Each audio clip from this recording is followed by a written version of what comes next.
ਵੇਖੋ 3 ਦਿਨਾਂ ਬਾਅਦ ਮੈਂ ਘਰ ਆਇਆ 700 ਰੁਪਇਆ ਲਿਆ ਕੇ ਦਿੱਤਾ ਮੈਂ ਅੰਮੀ ਨੂੰ। ਮੈਂ ਕਿਹਾ ਬਿਰਿਆਨੀ ਪਕਾਓ, ਦਿਲ ਕਰਦਾ।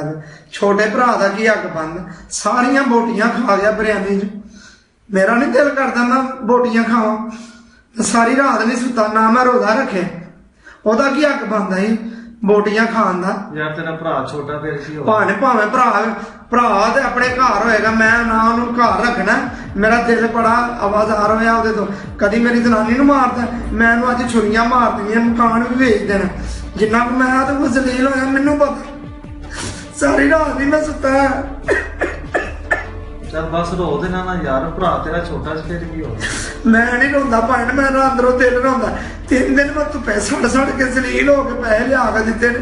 ਮੈਂ ਕਿਹਾ ਚਲੋ ਮੈਂ ਵੀ ਲੱਗ ਖਾ ਲਾਂ, ਮੇਰਾ ਨਹੀਂ ਦਿਲ ਕਰਦਾ। ਸਾਰੀਆਂ ਬੋਟੀਆਂ ਖਾ ਛੱਡੀਆਂ।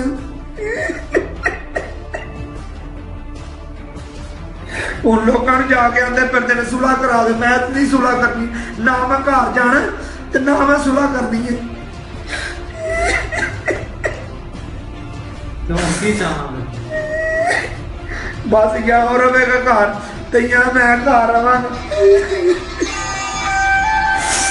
ਹੈਲੋ, ਨਹੀਂ ਮੈਂ ਨਹੀਂ ਘਰ ਆਉਣਾ, ਬਸ ਕੱਲ ਖਤਮ। ਜਾਂ ਉਹਨੂੰ ਰੱਖੋ ਘਰ ਹੀ, ਮੈਂ ਰਹਿਣਾ ਜੇ। ਮੈਂ ਨਹੀਂ, ਮਕਾਨ ਵੇਚ ਛੱਡੋ ਮੇਰੇ ਵੱਲੋਂ। ਮੈਂ ਨਹੀਂ, ਮੈਨੇ ਹੁਣ ਮੇਰੀਆਂ ਨੇ ਕਦੋਂ ਬੋਟੀਆਂ ਖਾਧੀਆਂ ਨੇ।